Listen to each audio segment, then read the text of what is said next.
रुपाली चाकणकर यांच्या बोटाला काय झालं होतं? सुषमा अंधारेंनी अनामिका पूजेची कहाणी सांगितली आहे। रुपाली चाकणकरांना तातडीने अटक व्हावी अशी मागणी सुषमा अंधारे यांनी केली।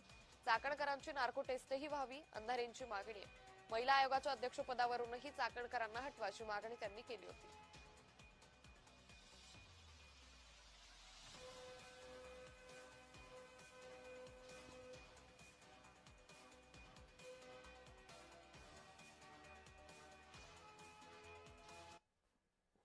या फोटोवरून आम्ही त्यांचे खरा तळशील असणारे कौटुंबिक संबंध काय आहेत काय नाही ते त्या सांगतील। आम्हाला त्याच्यातही जायचं नाही, मला त्याच्यावरही जायचं नाही।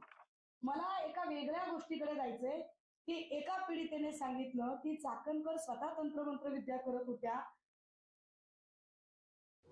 हा फोटो आहे 12 सप्टेंबरचा।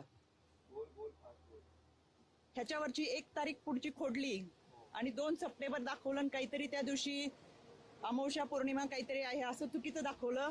माझ्या आजही अकाउंटवर गेला तर हे फोटो आहे असे आहेत, ते 2 सप्टेंबरचे नाहीत, ते 12 सप्टेंबरचे।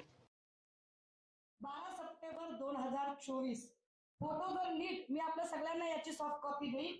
इथे एक मोठं बँडेज दिसतंय, चाकणकरांच्या अनामिकेला एक मोठं बँडेज आहे। मी याच्या अलीकडचा पण एक फोटो आहे 9 सप्टेंबरचा। 9 सप्टेंबरला त्या एका कार्यक्रमात बोलताना दिसतात आणि या सगळ्यांच्या सारखा आहे। हे बघा इथे सुद्धा बँडेज आहे। हा 9 सप्टेंबरचा फोटो आहे, हा 12 सप्टेंबरचा फोटो आहे।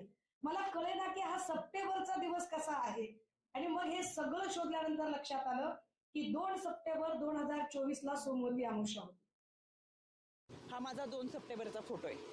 2 सप्टेंबरला हा फोटो झाल्यानंतर कुठेही माझ्या हाताला जखम नाही। हा 3 सप्टेंबर 4 सप्टेंबरचा फोटो आहे। माझ्या या भागामध्ये अधिकाऱ्यांच्या समवेत रस्त्याची पाहणी आहे, कुठेही हाताला जखम नाही। हा 4 सप्टेंबरचा आहे आणि हा 5 सप्टेंबरचा फोटो आहे, कुठेही हाताला जखम नाही।